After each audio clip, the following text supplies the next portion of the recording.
स्वर्गीय बाबूरावजी आडसकर साहेबांच्या 9व्या पुण्यतिथीनिमित्त आज या पवित्र भूमीमध्ये हरिभक्त पारायण वरुड गावकर महाराज यांचं कीर्तन सेवा संपन्न. बाबूरावजी आडसकर म्हटलं की आपल्या सर्वांच्या समोर तो चेहरा येतो आणि म्हणून मरणोत्तर वर्षानुवर्ष एखाद्या राजकीय नेतृत्वावर लोकांनी प्रेम कसं करावं याचं उत्तम उदाहरण म्हणजे समोर बसलेली गर्दी. आडसकर साहेबांचा काळ बीड जिल्ह्यामध्ये 35-40 वर्ष वेगवेगळ्या माध्यमातून त्यांनी राजकारण आणि समाजकारण केलेलं. मग आंबा कारखाना असेल, पूर्वीचा केज धारूर तालुक्याची पंचायत समिती असेल, DCC बँक असेल, एवढ्याच नव्हे तर विधानसभेच्या मैदानात सुद्धा त्यांचं राजकारण बीड जिल्ह्याने जवळून पाहिलं आणि म्हणून त्यांना कोणीही विसरू शकत नाही. आज या ठिकाणी मला असं वाटतं की या कार्यक्रमाचे प्रत्यक्ष निरोप न देता केवळ प्रसार माध्यमातल्या बातम्या, व्हॉट्सअपवरल्या बातम्या पाहून हजारोच्या संख्येनं इथं उपस्थित जेव्हा लोक येतात तेव्हा आडसकर साहेबांवर लोक प्रेम किती करायचे याचं उदाहरण. एक गोष्ट खरी आहे की अलीकडच्या काळामध्ये वडिलांची पुण्याई जपून ठेवण्याचं काम सरासरी मुलाबाळांमध्ये होतच नाही. पण स्वर्गीय बाबूरावजी आडसकर साहेबांनी जो विचार मांडला, त्यांनी जो आदर्श निर्माण केला आणि मला असं वाटतं की आडसकर हे व्यासपीठ भांडवलदारांचा कैवारी नव्हतं तर गोरगरिबांच्यासाठीचं कैवारी होतं.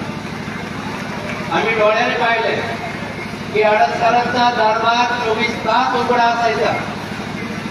ते स्वतः आज त्यांचे सुपुत्र रमेशजी आडसकर साहेब असतील, ऋषिकेश असेल, हे जेव्हा त्या विचाराच्या वारशानं पुढे जातात तेव्हा आमच्यासारखा माणूस सुद्धा प्रत्येक पुण्यतिथीला इथं हजर राहतो.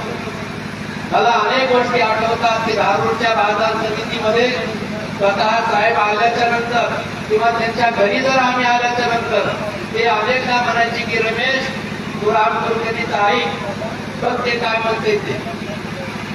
अर्थात आडसकर साहेब सगळंच माझं ऐकतात असं नव्हे, पण एक गोष्ट खरी, दत्ता पाटील पण हसायले, एक गोष्ट खरी आहे की आपल्या भागासाठी, आपल्या तालुक्यासाठी, मग केज तालुका असेल, धारूर असेल, माजलगाव, वडवणी, अंबाजोगाई या तालुक्यातील गोरगरिबांच्या सेवेसाठी रमेश आडसकर रात्रंदिवस काम करताना आम्ही पाहिले. आज कोणाला विश्वास बसणार नाही की जो आपला कारखाना 100% पूर्ण खत्म झाला होता, संपला होता, पण हा कारखाना माझ्या वडिलांनी स्थापन केला. हा कारखान्यामध्ये स्वर्गीय पाटील साहेबांचं योगदान आहे, दत्ता पाटील येत आहेत म्हणून. आणि म्हणून आंबा कारखाना म्हणजे शेतकऱ्याची भाकर आहे एवढाच विचार मनात ठेवला.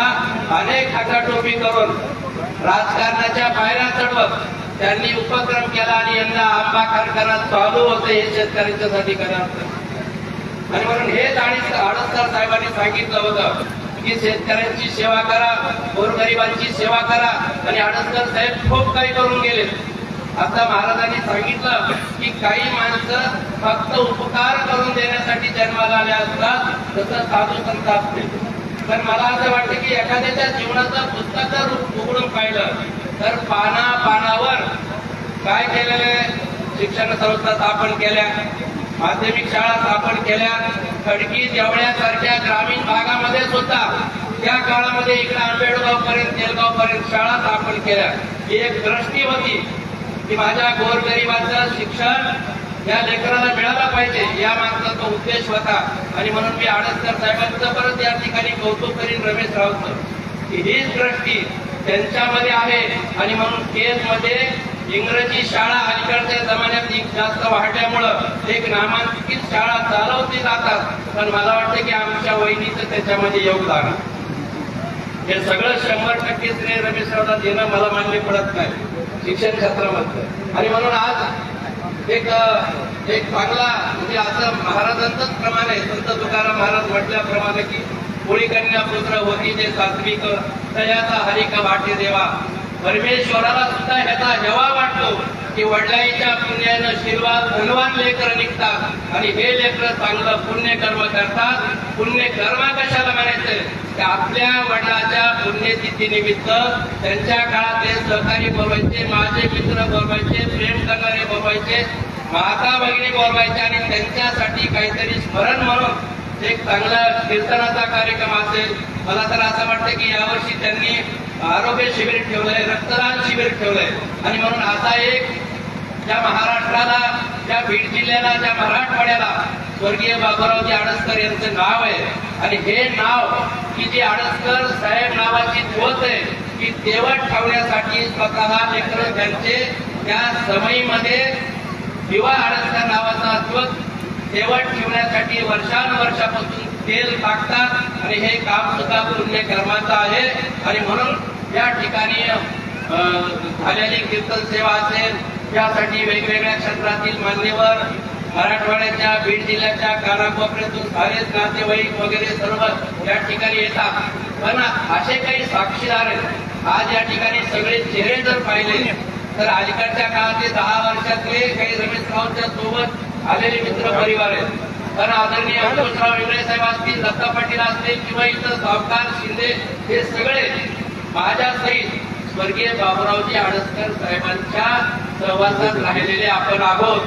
आणि म्हणून आजही तो आडसकर साहेबांचा चेहरा तिप्पटता पाहिलं, ती बैठक पाहिली, ते गाद्यावर बसलेले आडसकर साहेब पाहिले की माणसाला जुन्या आठवणी येतात. आणि ह्या आठवणी कुणाच्या येतात? ह्या आठवणी फक्त त्यांचं कर्म चांगलं आणि त्यांनी समाजासाठी काय केलंय, लोकांच्या कल्याणासाठी काय केलंय याच्यासाठी त्या आठवणी कर्माधिष्ठित जीवनाप्रमाणे या ठिकाणी गोड राहतात. म्हणून या ठिकाणी मी स्मरण करून या ठिकाणी मी खरं म्हणजे आडसकर साहेबांच्या अनेक आठवणी आहेत.